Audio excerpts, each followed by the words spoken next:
Najlepša hvala za vašo udeležbo.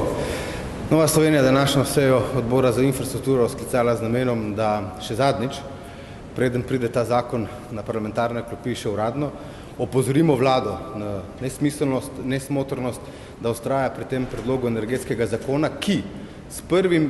julijem tega leta prepoveduje vgradnjo kotlov, plinskih kotlov in kotlov na biomaso.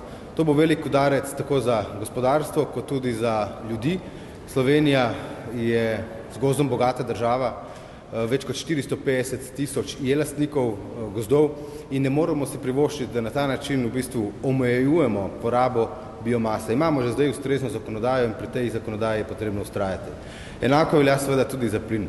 Glede plina, Slovenija v bistvu proizvede približno 2% CO2 izpustov zaradi porabe plina, imamo odlično razvejano plinsko omrežje, gradimo tudi novo plinsko omrežje v Ljubljani, mestni občini, največji občini v Sloveniji, se je v bistvu pred 2 leti zaključila velika, več 10 milijonska investicija v gradnje plinskih turbin in res je nesmiselno, da na ta način posegamo v že začete projekte, nič kaj pa s tem ne bomo naredili za tako imenovani zeleni prehod. Glede zelenega prehoda in očitkov, da je Nova Slovenija naredila korak stran, gledajte, v Novi Sloveniji še vedno mislimo, da so to bili zelo smeli načrti glede zelenega prehoda. Ampak potrebno je pogledati nove okoliščine, ki so nastale, tudi druge države Evropske unije, zlasti tudi tukaj Francija, Nemčija, delajo korake nazaj, zaradi tega, ker Evropa izgublja konkurenčnost in s tem načrtom zelenega prehoda je potrebno prekiniti, narediti nov premislek, na kakšen način lahko Evropa izpelje zeleni prehod, da bomo vsi skupaj pridobili, tako ljudje kot gospodarstvo.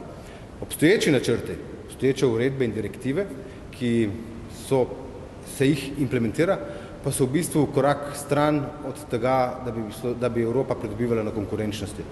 Zaradi tega bo tudi zlasti na novi Evropski komisiji od leta 2024 naprej bo bilo zlasti to, da naredi revizijo zelenega prehoda, zlasti v luči konkurenčnosti in konkurenčnosti evropskega gospodarstva.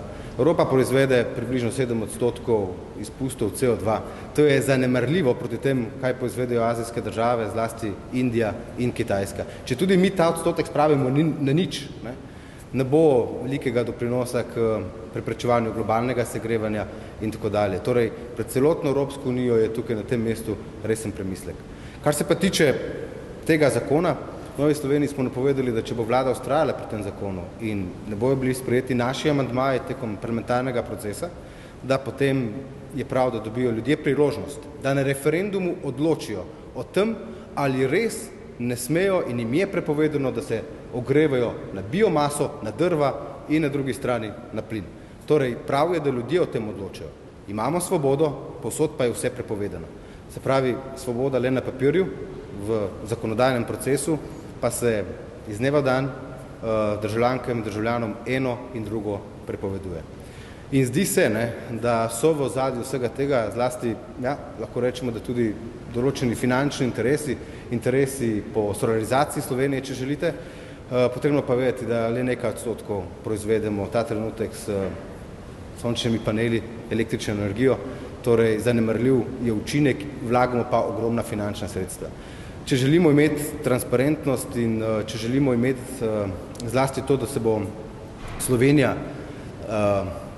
zoperstavila tem globalni konkurenčnosti, potem je res potrebno, da tukaj naredimo korake nazaj, da omogočimo ljudem, da se sami odločijo, na kakšen način se bodo ogrevali, na kakšen način bodo v bistvu planirali tudi proizvodnjo električne energije, na kakšen način želijo krojiti usodo svojih življenj v nadaljevanju.